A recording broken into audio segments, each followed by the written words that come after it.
Muy buenas tardes con todos, público que nos acompaña desde las diferentes regiones del Perú y América Latina. Hoy, martes 11 de junio, les damos la bienvenida a una nueva jornada del ciclo de conferencias virtuales Martes de Justicia y Derechos. Les saluda Jimmy Torres y en esta oportunidad me es grato presentar la conferencia virtual denominada Desafíos de Protección Internacional para las Personas Refugiadas.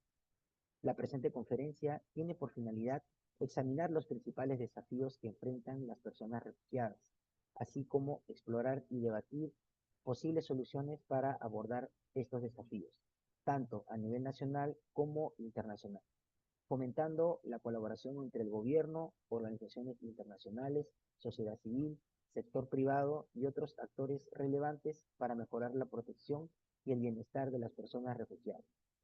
Extiendo un cordial saludo a todos ustedes de parte de la doctora Ana María Martínez Bern, directora general del Centro de Estudios en Justicia y Derechos Humanos, quien por motivos de agenda lamentablemente no puede acompañarnos. Agradecemos a cada uno de ustedes, estimado público, por haberse conectado a esta plataforma virtual de manera puntual y de esta forma ser partícipes de esta importante conferencia. A continuación, voy a nombrarles a las personas que me acompañarán esta tarde. Mónica Peceros, quien representa a la Dirección General de Derechos Humanos, y a nuestro importante panel conformado por José Siever, oficial regional senior de protección de ACNUR, Ítalo Ceballos, coordinador de la Clínica Jurídica Pedro Arrupe para Refugiados y Migrantes Encuentros, Servicio Jesuita a Migrantes, y Patricio Rubio, asesor de la Dirección de Derechos Humanos del Ministerio de Relaciones Exteriores y secretario ejecutivo de la Comisión Especial para los Refugiados. Se dirigirá en estos momentos a todos ustedes Mónica Peceros, representando a la Dirección General de Derechos Humanos, a fin de brindar las palabras de bienvenida de esta actividad. Buenas tardes, Mónica. Buenas tardes a todos y todas. En primer lugar, un cordial saludo desde la Dirección General de Derechos Humanos a los y las panelistas que nos acompañan y al público en general. El tema de la migración y el refugio es uno de los que resuena profundamente en la actualidad y nuestro país no es la excepción. A lo largo de la historia, el Perú ha acogido a personas de diversas nacionalidades y culturas, habiéndose incrementado esta situación en los últimos años, por lo que el camino a su integración no siempre es fácil, presentándose diversos retos, en especial cuando se trata de garantizar el acceso a la protección y a los servicios básicos necesarios como vivienda, atención médica, educación, así como la integración socioeconómica de las personas refugiadas o solicitantes de refugio, dado que éstas pueden enfrentar diversas barreras lingüísticas, culturales y de empleo que dificulten su capacidad para encontrar trabajo y establecerse en la comunidad. Asimismo, se encuentran más proclives a enfrentar actitudes negativas de xenofobia y de discriminación, lo que puede dificultar aún más su integración y aumentar su situación de vulnerabilidad.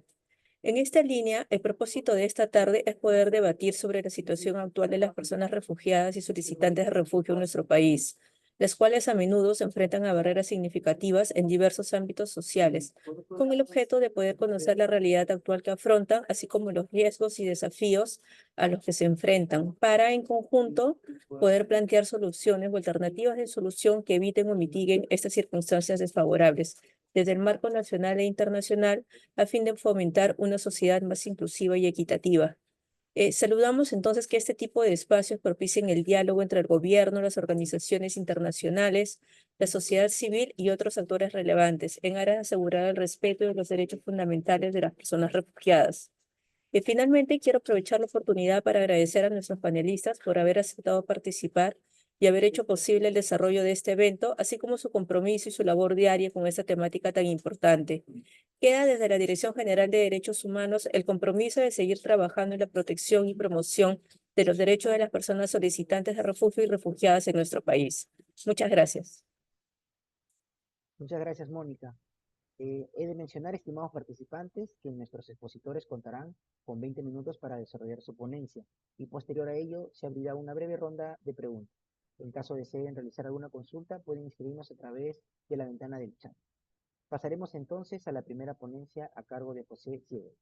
José Siever estudió Derecho y Relaciones Internacionales en la Pontificia Universidad Católica de Sao Paulo. Cuenta con un máster en Derecho Internacional de los Derechos Humanos, Derecho Internacional y Legal Studies por la Universidad de Oxford. Tiene amplia experiencia en el trabajo con personas refugiadas. Actualmente es oficial senior de protección de la Oficina Regional de ACNUR para las Américas.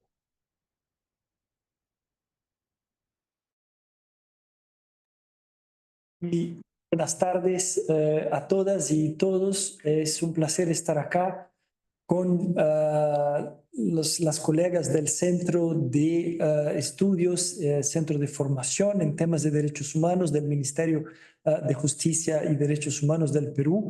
Y solo quiero compartir con ustedes el hecho de que para el ACNUR es un placer estar acá. Estamos en oficinas de Cancillería, donde me acompañan tanto el señor Patricio Rubio, quien es el secretario ejecutivo de la Comisión Especial para los Refugiados del Perú, así como mis colegas Mariana Mendiola y Estefanía Sante, quien trabajan con la oficina del ACNUR aquí en Lima como nuestras oficiales nacionales de protección.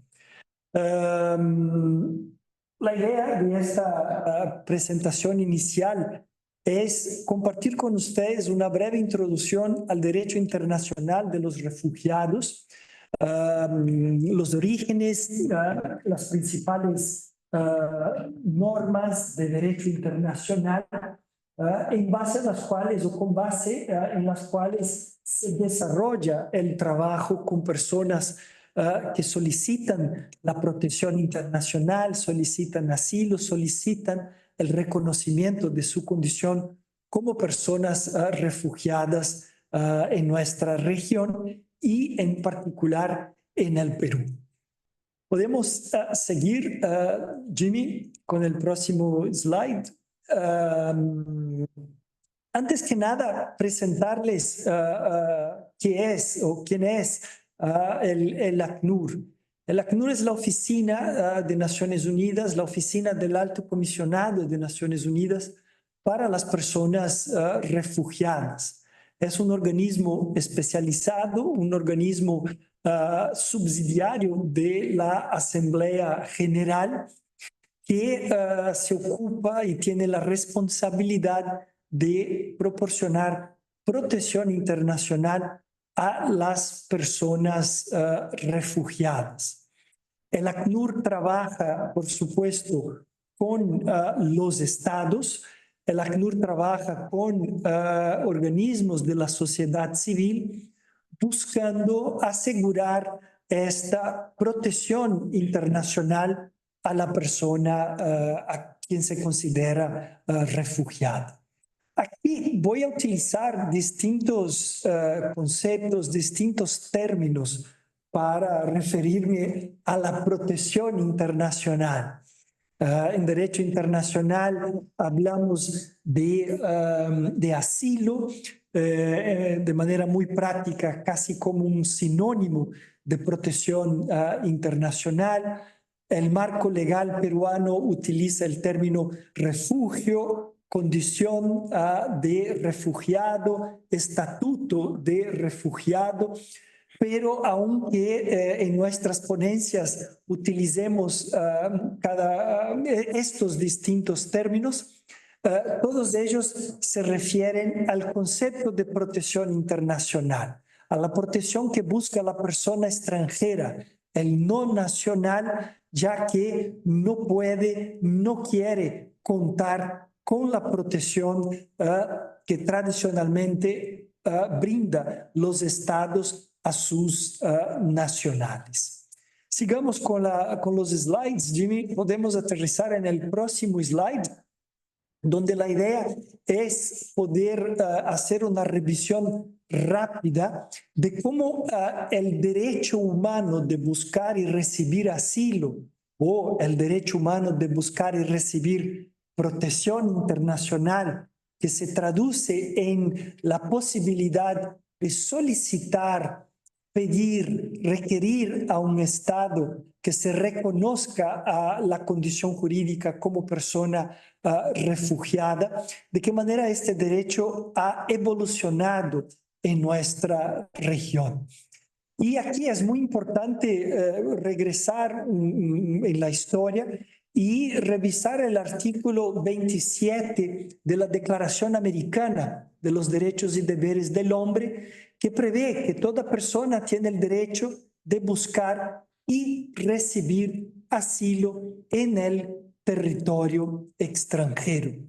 Aquí hablamos de asilo concebido como la protección internacional, hablamos de asilo en sentido amplio, que incluye entonces la figura de la protección internacional o como denominamos en el marco legal peruano, la figura del refugio.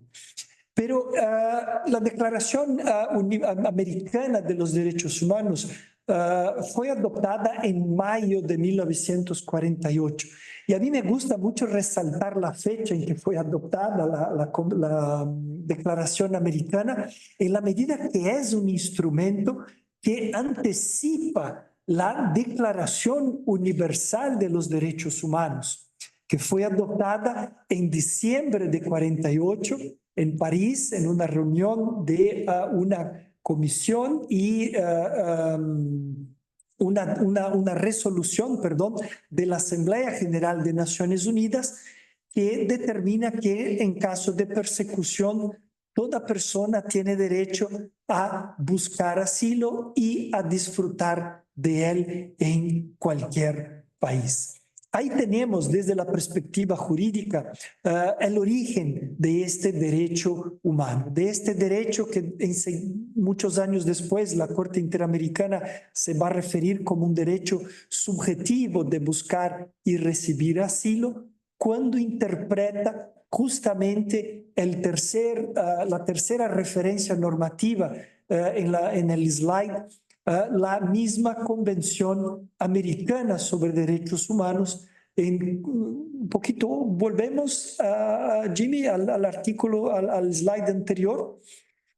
En la medida que la Convención Americana, en su artículo 22.7, también prevé que toda persona tiene el derecho de buscar y recibir asilo en el territorio extranjero. De manera que contamos en la región con el derecho humano de buscar y recibir asilo previsto en la Convención Americana, no una declaración, un tratado del cual Perú y muchos otros estados de la región son estados parte, y a partir del cual se origina, damos entonces origen a toda una infraestructura, ¿no?, institucional, a todo un marco legal, un marco institucional para hacer efectivo este derecho humano subjetivo de buscar y recibir protección internacional. Sigamos, Jimmy. Pero muy bien, para que podamos hacer efectivo este derecho y reconocer, asegurar, proporcionar protección internacional, recurrimos a un tratado internacional adoptado en julio de 1951, el 28 de julio de 1951 en Ginebra, que quizás es el instrumento central del derecho internacional de los refugiados. La Convención sobre el Estatuto de los Refugiados de 51. Y la Convención lo que hace es definir quiénes serán considerados como personas refugiadas en el derecho internacional, y establece entonces lo que llamamos el Estatuto de los Refugiados, un régimen jurídico de derechos y deberes que debe ser respetado por los estados que son parte de la Convención.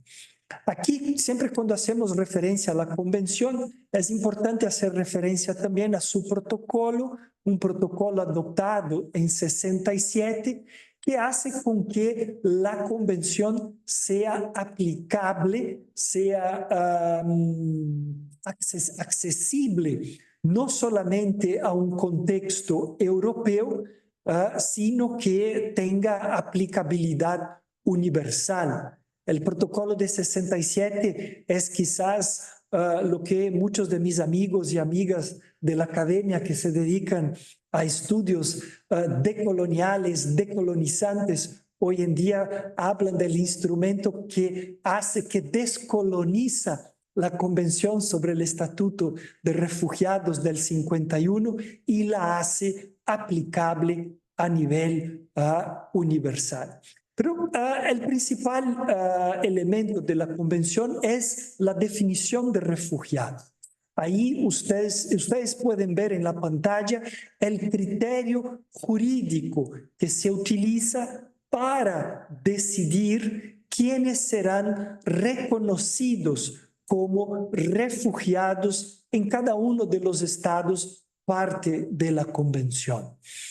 La definición se refiere a fundados temores de persecución por 5 motivos: raza, religión, nacionalidad, pertenencia a determinado grupo social u opiniones políticas propias o imputadas, y el criterio de que la persona se encuentre fuera del país de su nacionalidad. Entonces estamos hablando de personas no nacionales que ya no quieren, que ya no pueden acogerse a la protección de su país y que por lo tanto necesitan, requieren de protección internacional, de asilo o de refugio, como lo queramos llamar, para que pueda entonces retomar, reconstruir su vida.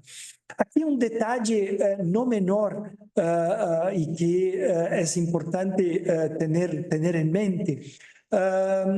Una persona es una persona refugiada tan pronto como reúne los requisitos, tan pronto como cumpla con los criterios enunciados en la definición de la Convención.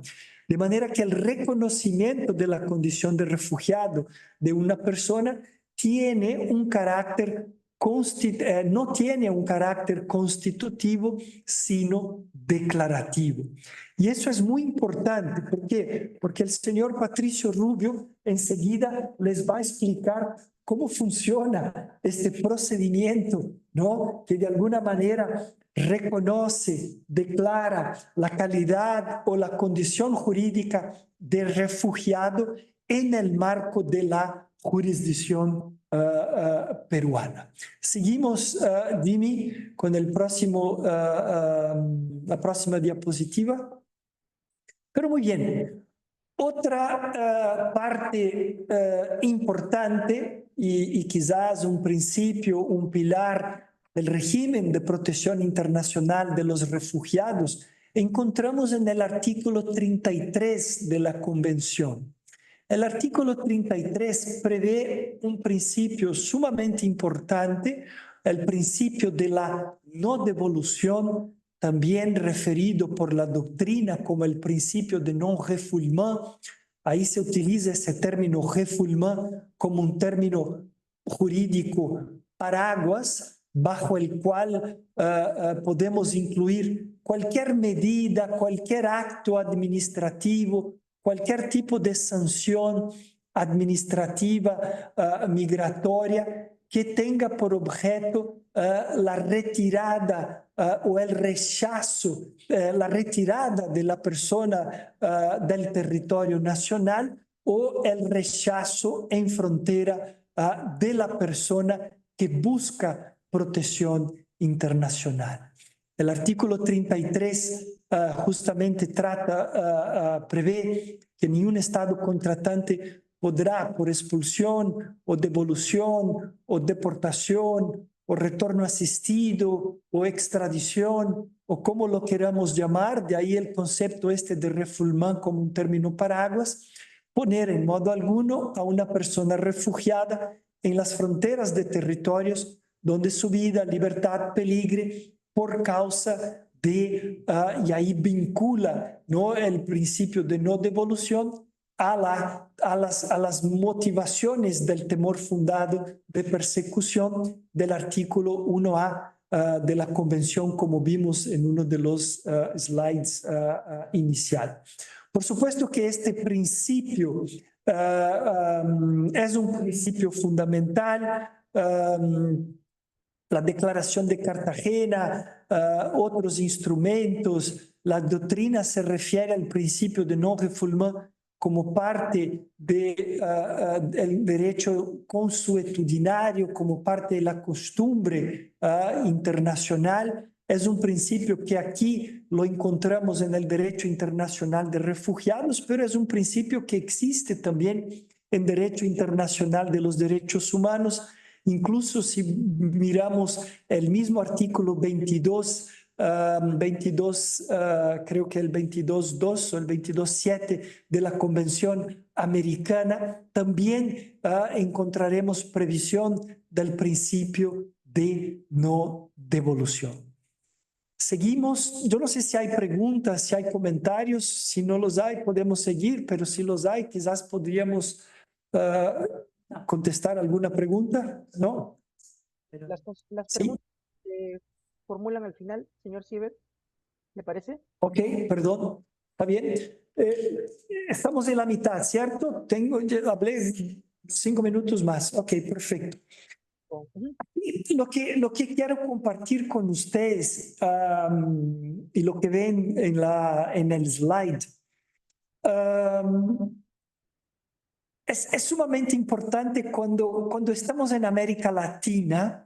Es sumamente importante hacer referencia a la Declaración de Cartagena sobre refugiados, una declaración adoptada en noviembre de 1984, y es una declaración que tiene como efecto jurídico recomendar a los estados una definición ampliada, extendida, una definición regional respecto de quiénes deberán ser consideradas como personas refugiadas en nuestra región.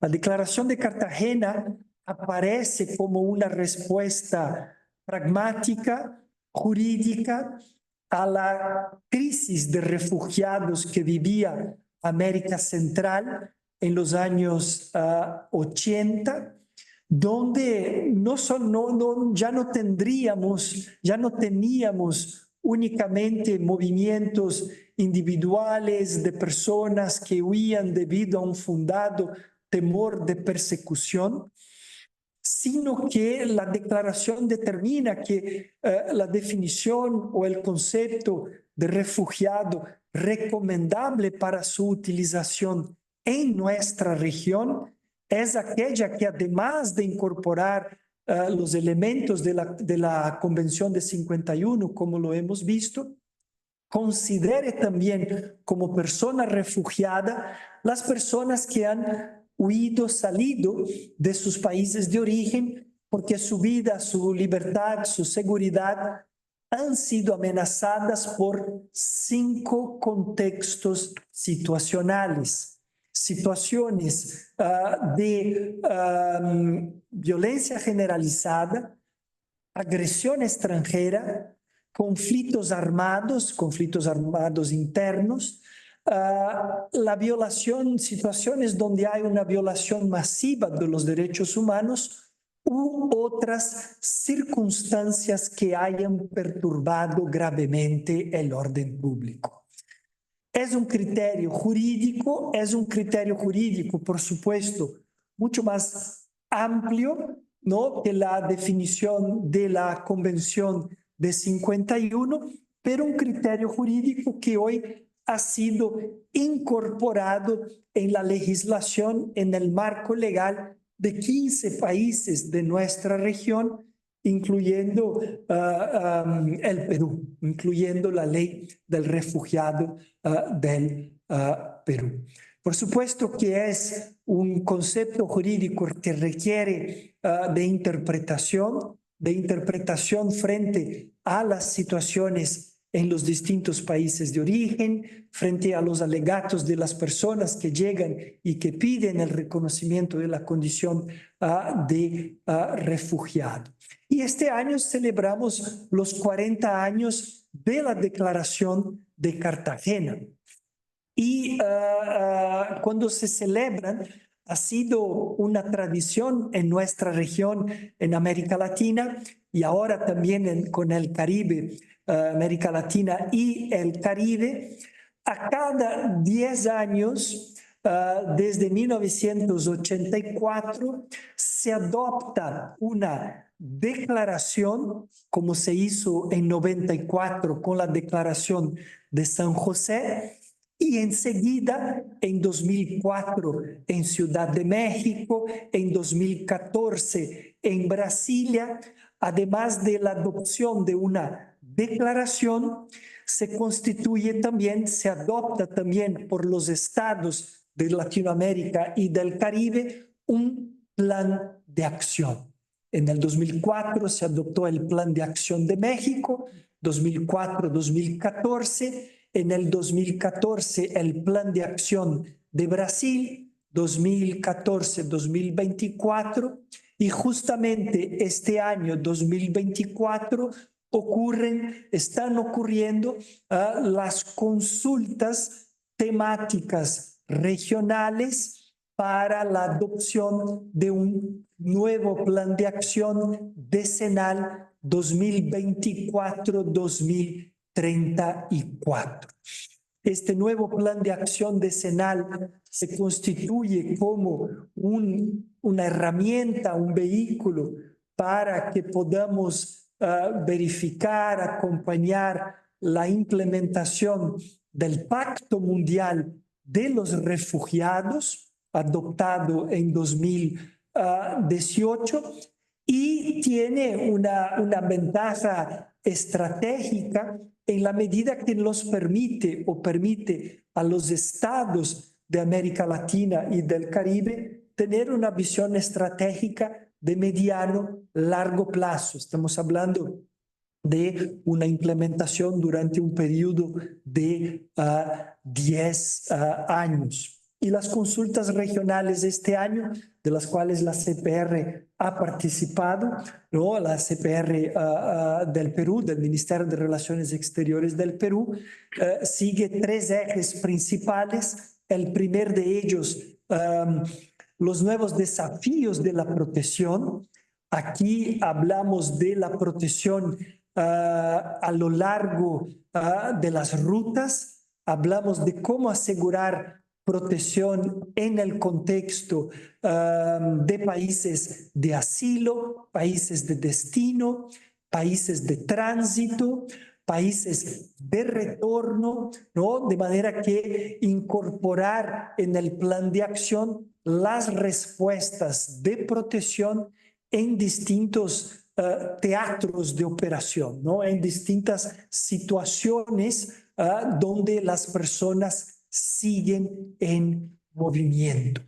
Y aquí, por supuesto, la preocupación principal está en el hecho de que la región vive estadísticas, números sin precedentes. Hablamos de movimientos que son mixtos en la medida que tenemos personas refugiadas, personas migrantes, una condición jurídica distinta de la condición jurídica de persona refugiada. Estamos hablando aquí de 2 conceptos jurídicos distintos. De ahí un pacto mundial de refugiados, un pacto mundial que busca asegurar la migración segura, ordenada y regular, ¿no? Pero pactos que se hablan, que se dialogan y que por supuesto viven una realidad común en la región en la medida que hablamos de movimientos mixtos. Uno de los desafíos, identificar entre las millares de personas en movimiento quiénes serían aquellas que requieren protección internacional, que deberían tener su condición jurídica como personas refugiadas reconocidas por los estados en la región. Yo creo que termino por aquí. Yo creo que sigamos con las discusiones y ojalá esta introducción haya sido útil para las próximas presentaciones y para las preguntas y el debate que se sigue. Una vez más, muchas gracias al Centro de Estudios en Justicia y Derechos Humanos del Ministerio de Justicia y Derechos Humanos, al Ministerio de Relaciones Exteriores del Perú, en particular a CEPR, que nos ha abrigado aquí en sus instalaciones. Así que un agradecimiento muy grande y devuelvo la palabra entonces a Jimmy para que sigamos con este evento. Gracias, Jimmy. Muchas gracias, señor José Siever, por su presentación. La segunda ponencia estará a cargo de Patricio Rubio. Patricio Rubio ha sido secretario ejecutivo del Consejo Nacional de Derechos Humanos, agente del Estado ante la Corte Interamericana de Derechos Humanos. Ha sido profesor universitario y de la Academia de la Magistratura. Actualmente es miembro del Instituto de Estudios Internacionales de la Pontificia Universidad Católica del Perú, asesor de la Dirección de Derechos Humanos del Ministerio de Relaciones Exteriores y secretario ejecutivo de la Comisión Especial para los Refugiados. Buenas tardes, señor Patricio Rubio. Adelante. Gracias, Jimmy. Un saludo a todos y todas las asistentes a este importante evento. Yo quisiera comenzar, si bien es cierto, tengo la responsabilidad de hablar sobre las medidas de protección de refugiados en el Perú. Creo que no podemos entrar a hablar de las obligaciones del Perú en materia de refugiados si no tenemos una visión un poquito más clara de lo que está pasando en el mundo en materia de refugiados. Como ha dicho bien José Siever, el refugiado es una persona que tiene un temor fundado de persecución o que sale de un país donde su vida, su integridad está en riesgo por situaciones que han alterado gravemente el orden público. Entonces, el movimiento que hay a nivel mundial de personas en estos flujos mixtos es algo que no se había dado en el pasado. Y vamos a ver algunas cifras. Pasemos, por favor, Jimmy, a la primera presentación. Veamos algunos números. 63.200 personas murieron en rutas migratorias en los últimos 10 años. Esto es un trabajo que ha venido realizando OIM desde el año 2014 al 2024. Y estas son cifras que han sido dadas recientemente. En el Mediterráneo se han producido más de 28.000 muertes. Un destino también de migrantes, un paso de migrantes en donde muchos también fallecen, es el desierto del Sahara, por ejemplo. Y ahí ni siquiera hay cifras de cuántos fallecen. Estas son cifras que muestran una pequeña parte de lo que es el número de personas que han perdido la vida tratando de buscar un nuevo destino. En el año 2023, ha sido el más mortífero, con 8.500 muertes en el Mediterráneo. Vean ustedes qué es lo que tiene que pasar esta gente para arriesgarse ellas y sus hijos a morir en semejantes condiciones. Pasemos a la siguiente, por favor. La siguiente tiene ya que ver con nuestra realidad en el continente. Y se refiere a las cifras de personas que han pasado por el Darién. El Darién es un parque nacional natural que une Colombia con Panamá. Antes las personas venían a Venezuela, a Colombia, pasaban por Ecuador y se quedaban en el Perú. Eso ha cambiado, ¿no es cierto? Vean ustedes, a mediados del año 2023, casi 23 millones de personas estaban desplazadas en todo el continente americano. 500.000 personas han cruzado el Darién en el año 2023. 70.000 personas han cruzado el Darién en el año 2024, en esos primeros meses. Eso es según información del Ministerio de Seguridad de Panamá. En el año 2023 se reportaron 211 rescatados de morir y 36 fallecidos. Esta es también una cifra que no refleja la realidad. La realidad es mayor y no se contabiliza. Estas personas que pasan por el Darién antes venían por el Perú o han venido al Perú y luego se han ido hacia el norte, ¿no? Pasemos, por favor, a la siguiente. ¿Cuáles son las cifras en el Perú? Esta foto muestra una imagen de las oficinas que teníamos en Paseo de la República en el año 2019. Vean la cantidad de gente, eran 3 cuadras de gente que solicitaba el refugio.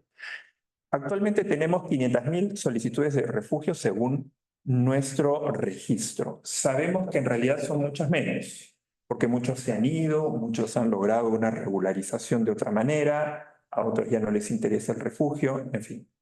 Pero eso es lo que tenemos actualmente. Tenemos 500.000 personas que figuran como solicitantes de refugio. Y estamos en un proceso de validación, y para todos los que son solicitantes de refugio que nos están escuchando, es importante que tengan esto presente. Estamos en un proceso de validación en donde queremos saber quiénes de estas 500.000 personas siguen siendo solicitantes de refugio y quiénes ya no tienen interés.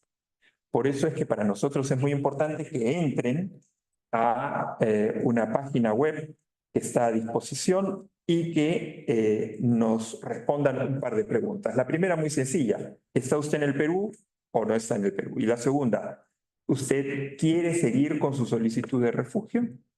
Y esto es muy importante porque las personas que no nos contesten esta encuesta o que nos digan que no quieren continuar con la solicitud de refugio o que están fuera del país, van a tener el archivo automático de sus solicitudes de refugio.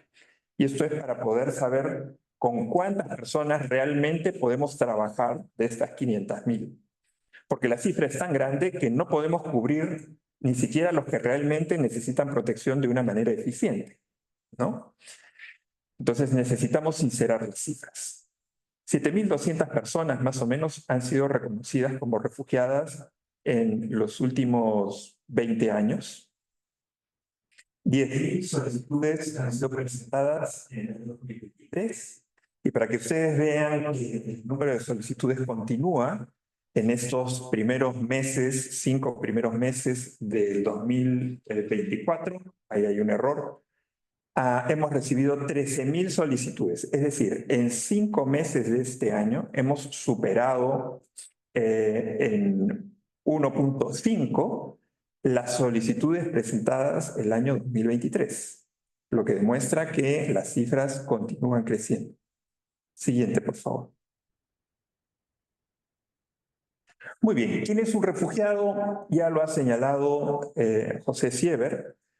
Un refugiado es una persona que tiene un fundado temor de persecución y es una persona que se encuentra fuera del país de nacionalidad o de residencia para aquellos que son apátridas, que no tienen nacionalidad, ¿no? Entonces, una persona no puede ser refugiada dentro de su propio territorio. Eso está en la legislación peruana, en la ley 27891 y en el reglamento. Pasemos, por favor, al siguiente. Esta definición que acabamos de ver es la de la Convención de 1951 y también tenemos recogida la definición ampliada, la que se inspira en la Declaración de Cartagena, ¿no? Esto que nos habla de las circunstancias que implican una grave alteración del orden público. Violencia generalizada, agresión extranjera, conflictos internos, violación masiva de derechos humanos. Pasemos, por favor, a la siguiente. Los principios también están recogidos en nuestra ley. La ley reconoce los principios más importantes, o casi todos los principios, si no todos, del derecho internacional de los refugiados. El primero, el de no devolución, que ya lo mencionó José. El de la unificación familiar, es decir, una persona refugiada puede reunificarse con sus familiares de los que se ha separado por las circunstancias que originaron el reconocimiento del refugio. El principio de no sanción, es decir, una persona que ha ingresado de manera irregular no es sancionada si solicita el refugio hasta que haya una decisión final. El principio de no discriminación y el principio de confidencialidad. La información en materia de refugiados es confidencial, ¿no? Por protección de la persona. Todo eso está recogido en nuestra ley. Pasamos a la siguiente, por favor. Algunos conceptos fundamentales que hay que tener presente. Se excluye del reconocimiento de la condición de refugiado a la persona respecto de la cual existan motivos para considerar que ha cometido un grave delito común dentro o fuera del territorio nacional antes de que se le conceda el reconocimiento de la calidad de refugiado.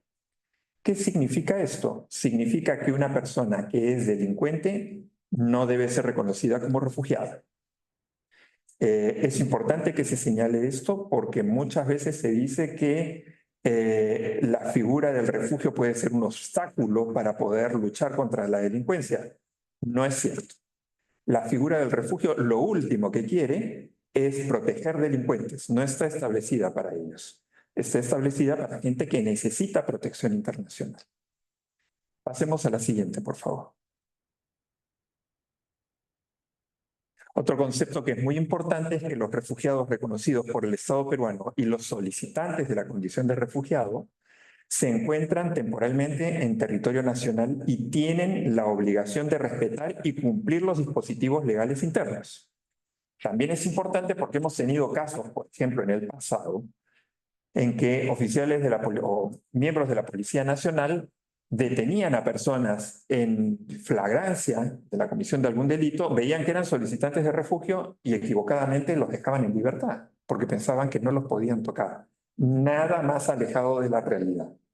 Un solicitante de refugio como una persona refugiada ya reconocida están exactamente sometidos a la ley igual que cualquiera de nosotros. Y si es necesario, hay que detenerlos, juzgarlos, condenarlos y enviarlos a la prisión. No, la figura del refugio no es equivalente a impunidad, al contrario. Siguiente, por favor. ¿Cuáles son los derechos? Bueno, acá también el tema de la cesación. Una persona puede ser reconocida como refugiada y después de ser reconocida como refugiada puede comprobarse, por ejemplo, que ha estado involucrada en la comisión de un delito grave. En ese caso también se le quita el refugio, ¿no? Siguiente. Ahora vamos a ver derechos y obligaciones. Bueno, las obligaciones ya las hemos visto. En realidad vamos a ver los derechos de los solicitantes y los refugiados. Un solicitante de refugio tiene derecho ¿a qué? A no ser expulsado en tanto se resuelve su solicitud. A contar con un documento que acredite que ha presentado su solicitud de refugio. A trabajar legalmente en tanto se resuelve su solicitud, ya sea de manera dependiente en una planilla, en una empresa, o de manera independiente emitiendo recibos por honorarios. El refugiado ya reconocido obtiene un carnet de extranjería. Los derechos que posee son los que garantiza la ley y la Constitución a cualquier otro extranjero y cualquier otra persona en el Perú. Y se les aplica el principio de no devolución, ¿no? Un refugiado, igual que un solicitante de refugio, no pueden ser devueltos a un lugar donde su vida, su integridad estén en riesgo. Siguiente, por favor. Vamos a ver cuáles son los órganos que intervienen en la decisión de la condición de refugiado. Primero está la Comisión Especial para los Refugiados, que tiene 3 miembros que votan y 2 que solamente tienen voz. Los que votan son el jefe de seguridad del Estado, que es un policía de la Policía Nacional, el director de Derechos Humanos de la Cancillería y el director de Protección y Asistencia Nacional también de la Cancillería. Y tienen voz, pero no voto, el secretario ejecutivo y un representante del ACNUR. Pasemos, por favor, a la siguiente. La siguiente es la comisión revisora. Está integrada por 3 viceministros del Interior, Relaciones Exteriores y Justicia. Y ellos 3 tienen voz y voto. Y también está integrada por el ACNUR, solamente cupos. Si pasamos a la siguiente. Muy bien, aquí eso, vamos a dar clic a 2 clics más. Perfecto, ahí estamos. No, retrocedemos, perdón, era un solo clic. Retrocedemos una. Eso. ¿Cuál es el procedimiento? El procedimiento implica que la propia persona, un representante legal que acredite que es representante legal del solicitante de refugio o el mismo ACNUR puedan presentar una solicitud en puestos de control migratorio, en reparticiones policiales, reparticiones militares, y esto significa en cualquier comisaría, en cualquiera de las más de 1000 comisarías que tenemos en el país se puede presentar una solicitud de refugio. O también puede ser, por ejemplo, en un destacamento de la Marina de Guerra del Perú en el Putumayo, en la zona de selva, por el río Putumayo. También puede darse. Sea que se reciba por autoridades del Ministerio del Interior o de Defensa, estas deben pasar esta información que debe ser presentada por escrito al Ministerio de Relaciones Exteriores. El Ministerio pasa las solicitudes a la Comisión Especial para los Refugiados, se hace una entrevista, una calificación por parte de un equipo especializado, se somete a decisión de los comisionados y se puede reconocer el refugio, en cuyo caso la persona recibe un carnet de extranjería, o se puede denegar. Si se deniega, pasamos a la siguiente, tenemos 2 recursos impugnativos. Un recurso de reconsideración, que se presenta a la misma comisión, o un recurso de apelación, que se presenta a la comisión revisora. Igualmente se puede tomar una decisión denegatoria, en cuyo caso ahí queda el procedimiento administrativo y ya acabó el procedimiento de calificación del refugio. O puede haber un reconocimiento también en segunda instancia, ¿no? Y nuevamente se otorga el carnet de extranjería. Pasamos a la siguiente. Vamos a ver rápidamente qué documentos hemos estado dando y con esto vamos a terminar ya. Antes de la pandemia hemos dado más o menos 73,000 carnets de solicitantes de refugio, que es un carnet plástico, como un brevete, una licencia de conducir. Tiene todos los datos necesarios, foto, firma, a la vuelta. Si damos pasamos a la siguiente, vemos un código QR y vemos las huellas digitales de la persona. Este código nos lleva a una página en donde nos da la vigencia de este carnet y nos da también los datos personales de quien lo lleva. Tenemos también otro documento, pasamos a la siguiente, que es la autorización de trabajo que se ha estado dando durante la pandemia, que es un documento que cumple las mismas funciones que el anterior, ¿no? Permite incluso a las personas sacar un RUC, permanecer en el Perú, trabajar. Este documento se imprimía por el propio solicitante en tiempos de pandemia con un código QR que funcionaba igual que el carnet, que ya no lo estamos dando ahora que se ha restablecido la atención directa de las personas. Y pasamos al siguiente documento, que es el último que estamos dando. Es el documento digital de solicitante de refugio.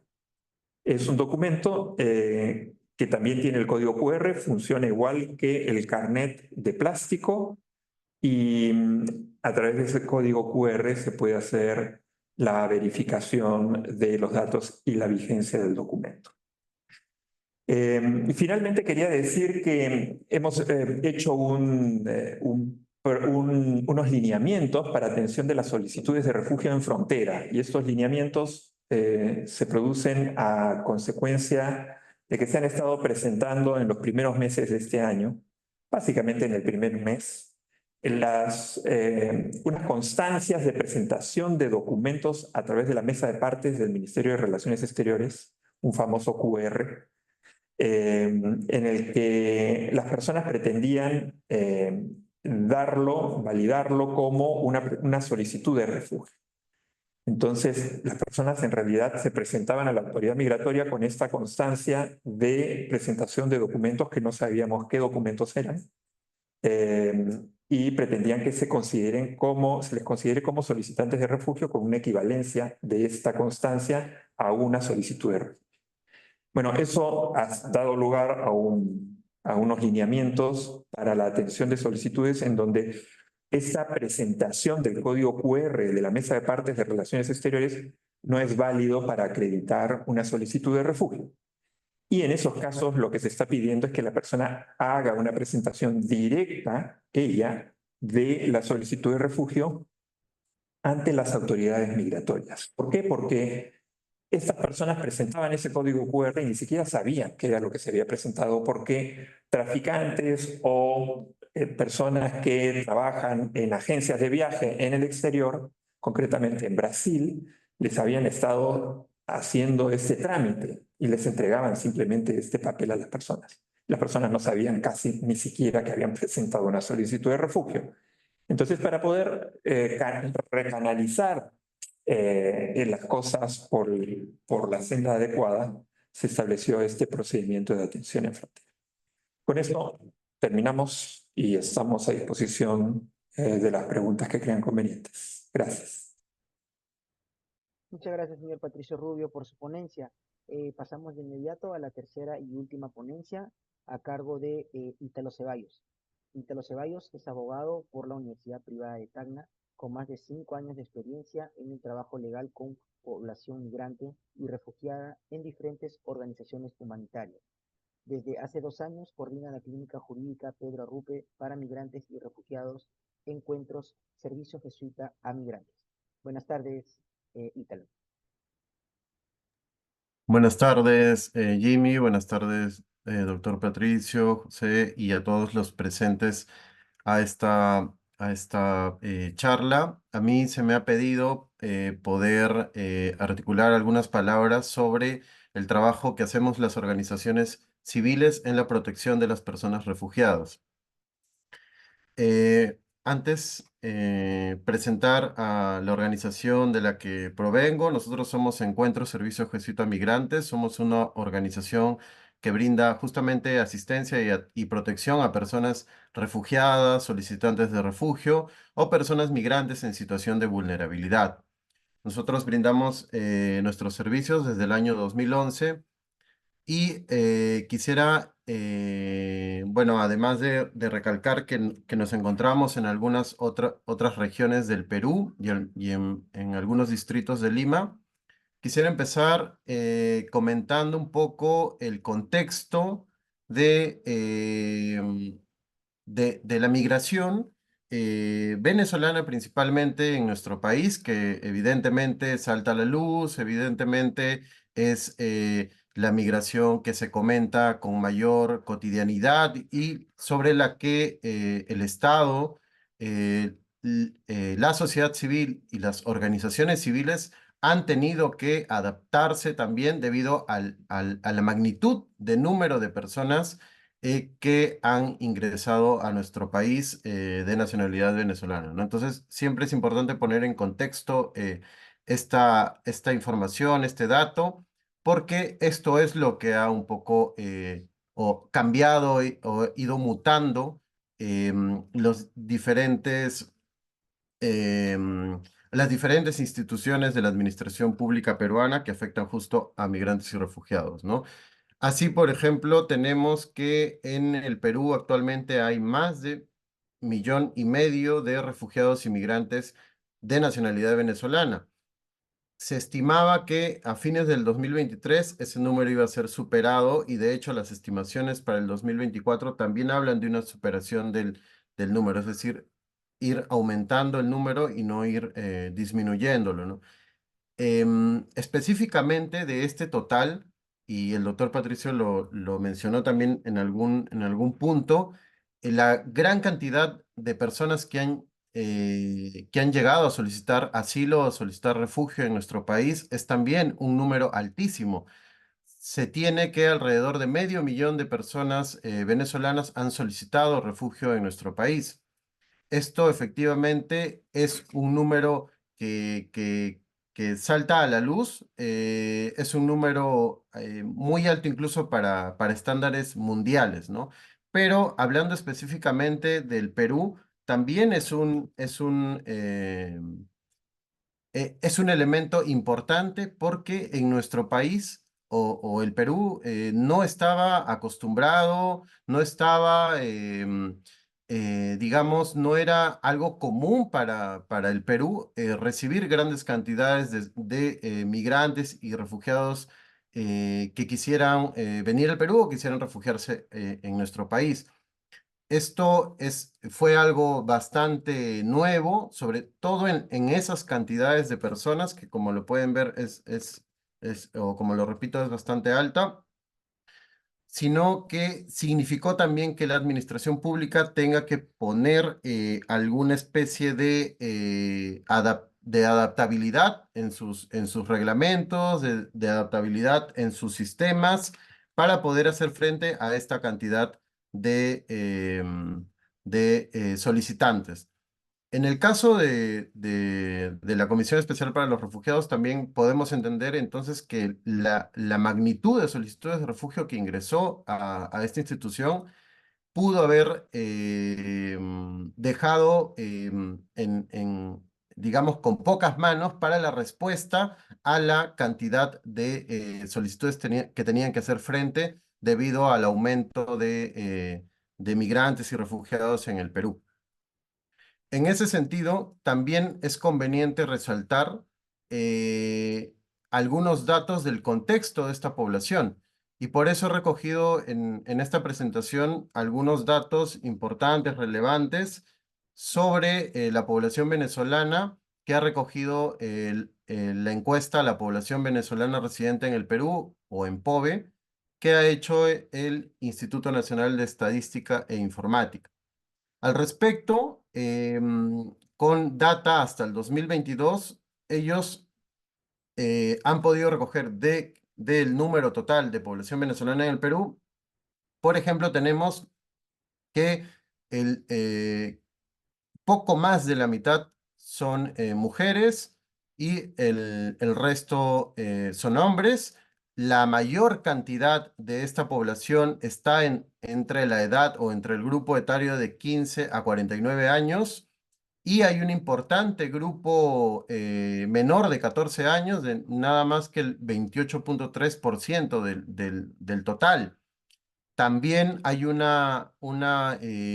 grupo mucho menor, pero importante, de personas con 50 años a más, es decir, ya cercanas también a ser adultos mayores y tener algún otro tipo de necesidades particulares, especiales por la edad. Un elemento importante también es que la edad media de todo este grupo es de 26 años, es decir, estamos ante una población con un gran número de personas jóvenes, ¿no? En estado en el que puede estar requiriendo o facilitando o accediendo a trabajo.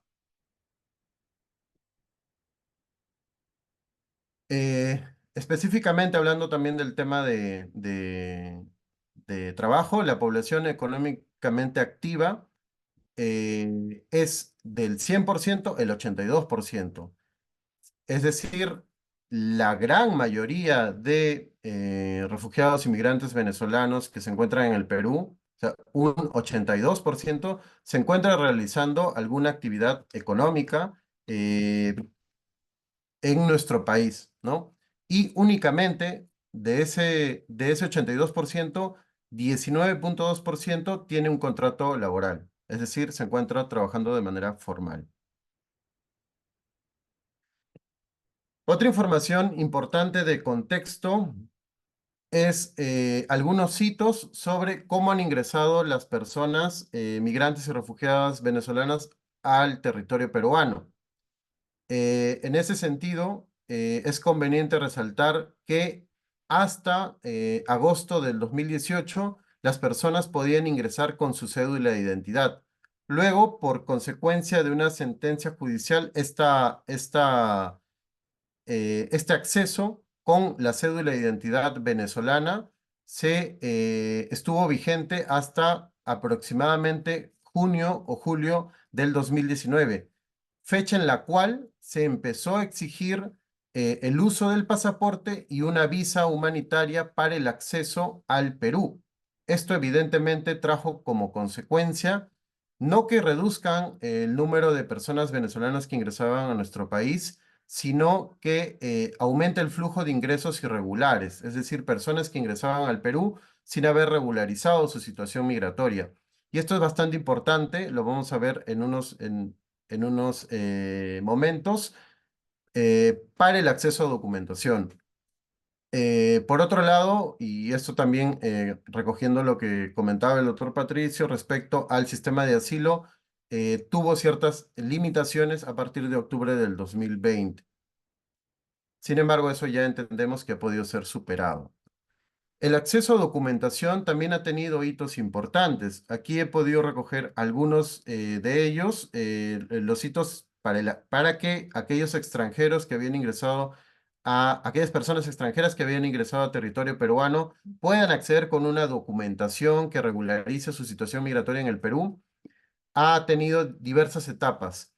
Por ejemplo, de aquellos documentos que otorga la Superintendencia Nacional de Migraciones, tenemos que en 3 oportunidades, en el 2017, en el 2021 y en el 2023, ha otorgado un permiso temporal de permanencia, ¿no? Un carnet de permiso temporal de permanencia que ha permitido que las personas que se encontraban en situación migratoria irregular puedan contar ahora con una regularización migratoria y además con un documento que los identifique e identifique que se encuentran en situación migratoria regular.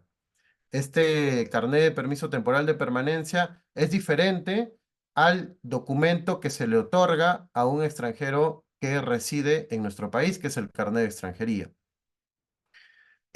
Además de lo que puedo comentar sobre el permiso temporal de permanencia, también es importante resaltar que en el 2020, entre el 2020 al 2021, el Ministerio de Relaciones Exteriores pudo otorgar calidades migratorias humanitarias a un grupo de solicitantes de refugio que, bueno, a la fecha ya pueden contar con un carnet de extranjería en nuestro país. Les comentaba por qué era importante resaltar el tema del acceso al territorio y el acceso a documentación, porque va a ser bastante relevante para la superación de algunas barreras de acceso a algunos derechos, que aquí quisiera resaltar algunos derechos relevantes que el acceso al territorio nacional de manera regular y el acceso a documentación pudieran garantizar. Por ejemplo, en el acceso a la educación, si bien la educación básica está garantizada para niños, niñas y adolescentes, independientemente de la situación migratoria en la que se encuentren, e incluso pudieran acceder al programa Jaliwarma, también es conveniente resaltar que existe por algunas autoridades educativas la exigencia a de presentación documentaria únicamente para ciudadanos extranjeros, ¿no? Es decir, sobre exigencias que se les da únicamente a los extranjeros para el acceso a las instituciones educativas. En el tema del acceso a la salud, únicamente pueden tener acceso al SIS las personas extranjeras que cuenten con un carnet de extranjería, es decir, a todas aquellas personas que han podido contar con un permiso temporal de permanencia, este no les podía permitir el acceso al SIS. Para ello habría que invocarse para ello podrían invocarse otros procedimientos para poder asegurar que la persona tenga acceso al SIS. También en el aspecto laboral es conveniente resaltar lo que en un momento mencionaba sobre el porcentaje de personas, de migrantes y refugiados venezolanos que encontrándose en la población económicamente activa podían tener acceso a un contrato formal, que a fines del 2022 era tan solo del 19.2%. También hay algunas limitaciones con las personas extranjeras, así tengan incluso su documentación vigente, que no pueden contratar las empresas, los empleadores, a más del 20% de su planilla, es decir, no más del 20% de la planilla de una empresa o bueno, una institución que esté requiriendo personal, no más del 20% puede ser extranjero. Por otro lado, también algunos empleadores han mostrado ciertas resistencias con documentos que no sean el carnet de extranjería, ¿no? Y aquí hablo del carnet de solicitante de refugio, autorizaciones de trabajo, los propios carnet de permiso temporal de permanencia.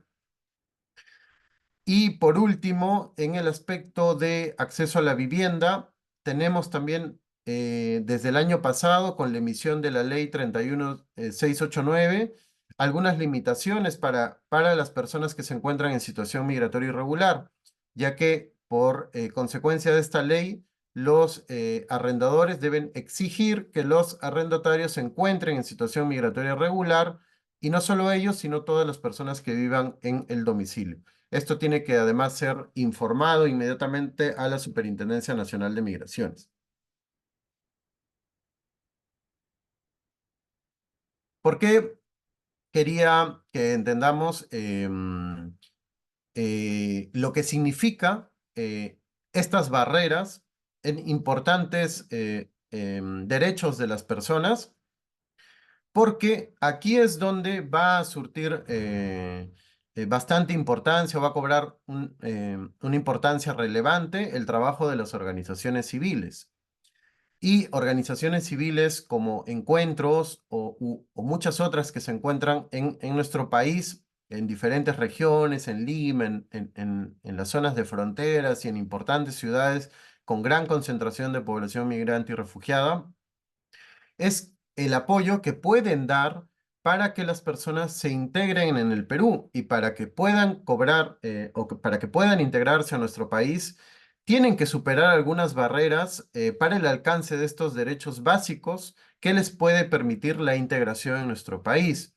Por ejemplo, si nos encontramos con una familia o unos padres que nos refieren no poder matricular a sus hijos en el colegio porque desconocen cómo hacerlo, o porque han ido y han recibido eh, sobreexigencias documentarias que no pueden cubrir, pues la importancia de las organizaciones civiles de informar a la población refugiada del acceso a la educación para los niños, niñas y adolescentes, sin que esto esté vinculado a su situación migratoria o a la situación migratoria de los padres, cobra bastante importancia.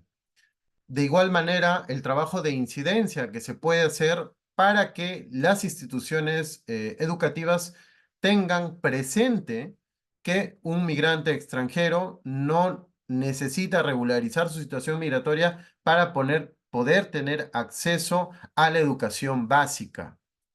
Entonces, es relevante el acompañamiento que pueden hacer las organizaciones civiles para garantizar el acceso a la educación de los niños, niñas y adolescentes.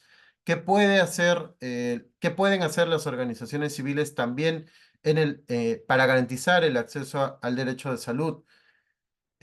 A través de la abogacía o el acompañamiento legal que se realizan a algunos perfiles de personas, eh, se puede garantizar que muchas de ellas cuenten con el carnet de extranjería, que no solo va a servir como un documento para estar regular en el Perú o garantizar una residencia en el Perú, sino también para que de tener algún problema de salud importante, relevante, que no pueda ser cubierto por la situación económica de la persona o la familia, puedan tener acceso al sistema de salud pública peruana, si es que llegamos o logramos que la persona cuente con un carnet de extranjería.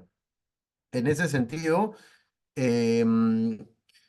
también va a cobrar importancia el acompañamiento que dan algunas organizaciones, o el apoyo o la asistencia que dan algunas organizaciones civiles a aquellas personas que tienen alguna situación de salud que necesitan urgentemente ser atendidas, ¿no? A través de CBIs sectoriales de salud pueden ser cubiertas algunas de estas barreras para el acceso a la salud de las personas refugiadas y migrantes.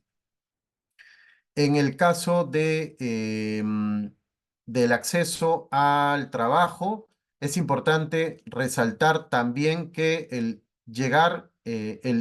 lograr que una persona cuente con carnet de extranjería ya sea porque se le ha otorgado el refugio o alguna otra calidad migratoria, va a ser importante para que estas barreras que comentaba anteriormente para el acceso al empleo sean delimitadas. De igual manera, por ejemplo, los refugiados se encuentran fuera del límite del 20% de contratación de extranjeros, ¿no? Entonces, es un apoyo importante que pueden hacer las organizaciones civiles en el aspecto de orientación legal o incidencia también o acompañamiento que se pueden hacer a través de los empleadores a efectos de que estos acepten documentos como el carnet de permiso temporal de permanencia u otros documentos que pueden garantizar la firma de un contrato laboral. También en el aspecto de trabajo es importante mencionar que el acceso a la banca, porque si bien hay un porcentaje que tiene acceso a trabajo formal, hay un gran número de población refugiada e inmigrante que se encuentra trabajando, pero de manera informal. Y pese a no tener la formalidad laboral de por medio, muchos de ellos sí necesitan la apertura de una cuenta bancaria. Se han presentado muchas limitaciones para que un documento que no sea el carnet de extranjería pueda ser aceptado por las entidades financieras. Y esto no presente una limitación de las personas refugiadas inmigrantes para el acceso a un trabajo informal, incluso con la apertura de una cuenta bancaria. En ese sentido, también es importante resaltar el trabajo que se tiene de acompañamiento legal para el acceso con un documento que les pueda permitir la apertura de una cuenta bancaria. Y ¿qué más cabe resaltar del acompañamiento que se tiene que hacer para el acceso a vivienda, no solo para aquellas personas que tienen la suficiencia económica para poder acceder a un arrendamiento, sino también aquellas personas que se encuentran en situación de calle o que están en riesgo de entrar en una situación de calle y que con el trabajo articulado de las organizaciones civiles y los organismos de las Naciones Unidas se ha podido contar con algunos espacios como albergues específicos para población refugiada e migrante, con las que se trabaja para que las personas con arribos recientes en el Perú o en situación de calle o en riesgo de estar en situación de calle puedan contar con un lugar donde dormir, donde mantenerse por un tiempo, donde van encontrándose alternativas de integrarse a nuestro territorio. Es importante mencionar también que dentro del trabajo de las organizaciones civiles existe una articulación gracias al Grupo de Trabajo para Refugiados y Migrantes del GTRM, que actualmente lideran el ACNUR y la OIM y que permite una articulación y coordinación de las acciones que realizamos las diferentes organizaciones civiles en abordar las necesidades de protección, asistencia e integración de las personas refugiadas y migrantes en nuestro país. Por último, ya para ir cerrando mi intervención, algunos de los ejemplos que desde Encuentros puedo dar de este trabajo a favor de la población refugiada e inmigrante en nuestro país se da a través de las diferentes áreas de intervención que brinda Encuentros, como el área psicosocial, donde brindamos atención y acompañamiento para superar las necesidades de protección que tienen las personas con perfiles de mayor vulnerabilidad. También puedo comentarles del área de medios de vida, donde se dan acciones de emprendimientos o empleabilidad, pero también formación e inclusión financiera para que las personas que ya tienen un tiempo en el Perú puedan desarrollar propuestas económicas para su integral desarrollo en nuestro país.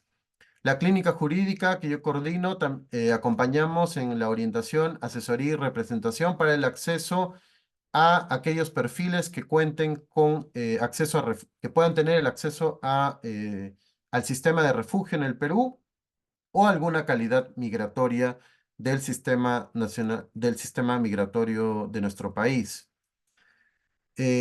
A través del área comunitaria también fortalecemos a las organizaciones del Estado, actores humanitarios y la sociedad civil, llevándoles servicios en sus diferentes distritos.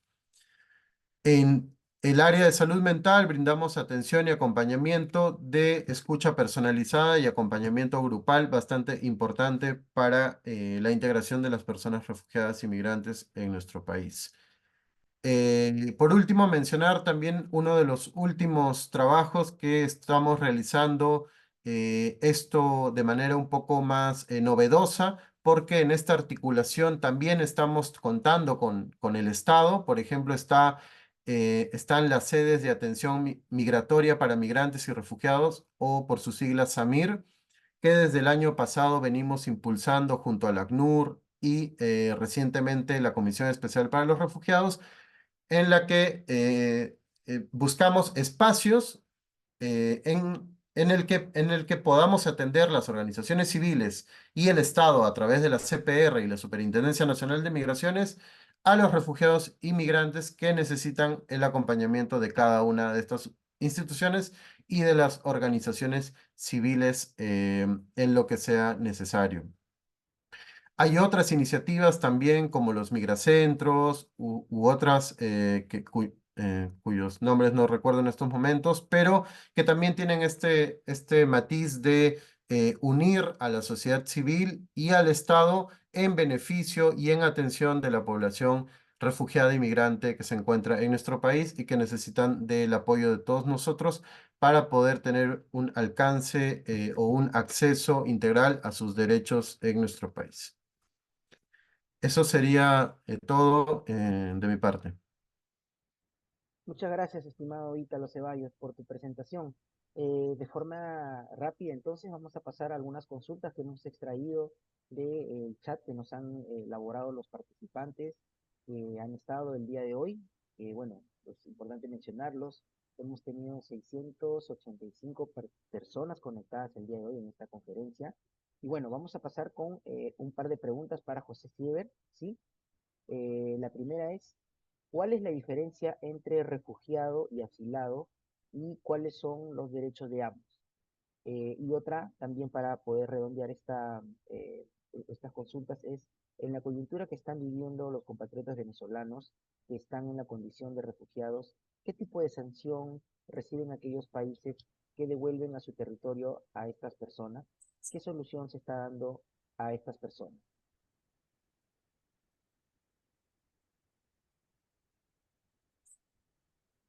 Muchas gracias. En relación a la primera pregunta, ¿cuál es la diferencia entre un refugiado y un asilado?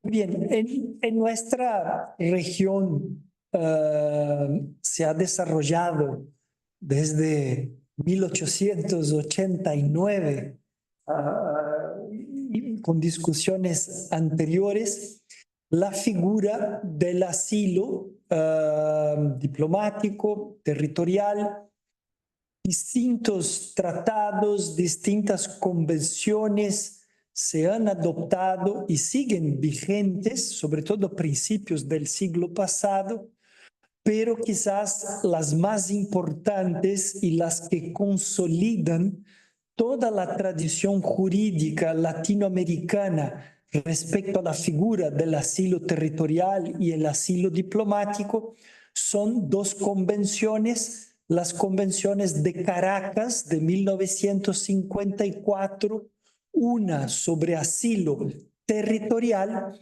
y otra sobre asilo diplomático. Estas convenciones siguen vigentes en el continente y son las convenciones que prevén la figura del asilado en el contexto latinoamericano. En estas dos convenciones se concibe la figura del asilo territorial o el asilo diplomático como una potestad absoluta del del Estado.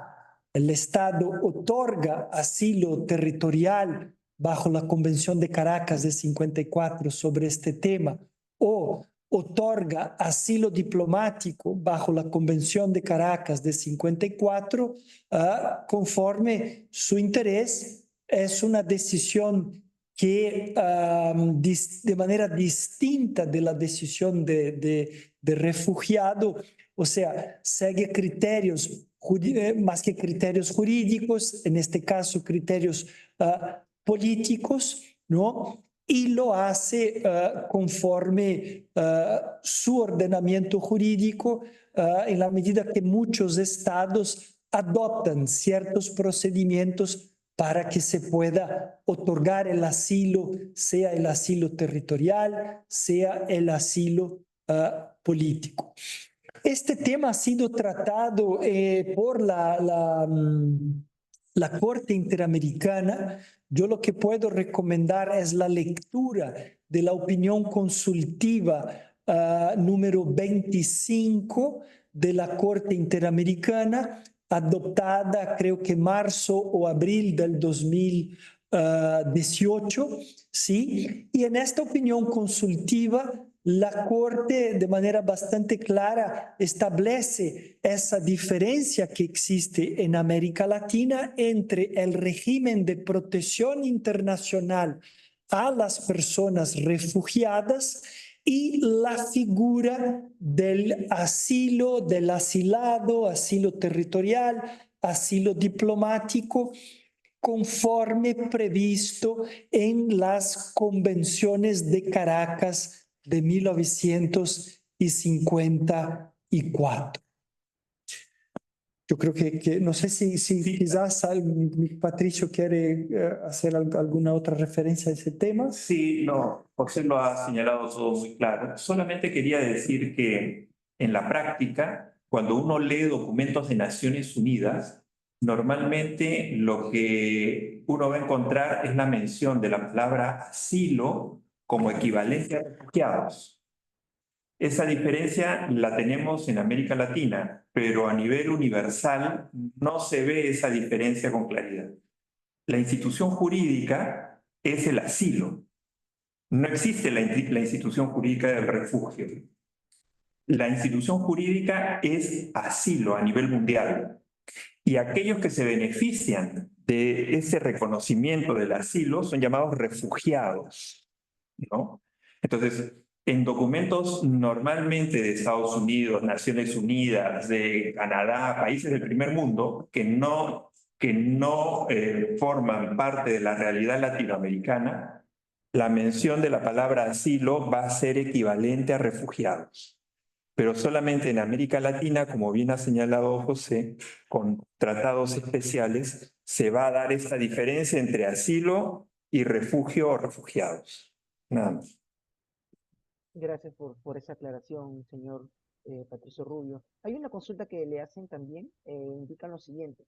¿Qué pasaría con las personas que no pueden realizar el proceso de autorización dentro del plazo por motivos de fuerza mayor?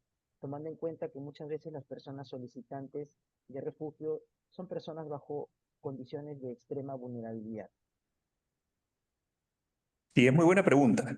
En realidad, nosotros hemos establecido un proceso de validación hasta el 15 de julio y hemos señalado que ese proceso no se va a prorrogar. Dios es el único que determina finalmente las cosas en este mundo. Así que yo lo que puedo decir como funcionario humilde del Ministerio de Relaciones Exteriores es que este plazo culmina el 15 de julio. Y por tanto, las personas tienen que hacer un esfuerzo para poder presentar su validación dentro de esa fecha. Las personas que no presenten dentro de esa fecha van a tener el archivamiento de su caso. Si es que hay alguna situación por la que la persona no puede presentar la validación, es importante que se comunique con nosotros, que escriba, por ejemplo, al correo electrónico. Hay un equipo de 3 personas que revisan todos los días los correos electrónicos y los respondemos en el día o al día siguiente. Así que para nosotros es también muy importante saber quién tiene una dificultad para poder validar y tener en cuenta a esa persona, pero con tiempo, no enterarnos de la persona que no pudo validar después de 2 meses, porque esa persona ya va a tener su caso archivado. Lo importante es que la persona haga conocer a tiempo que tiene alguna dificultad para poder validar el caso, y para eso tenemos el correo o tenemos también la línea telefónica, ¿no? El 204-3127.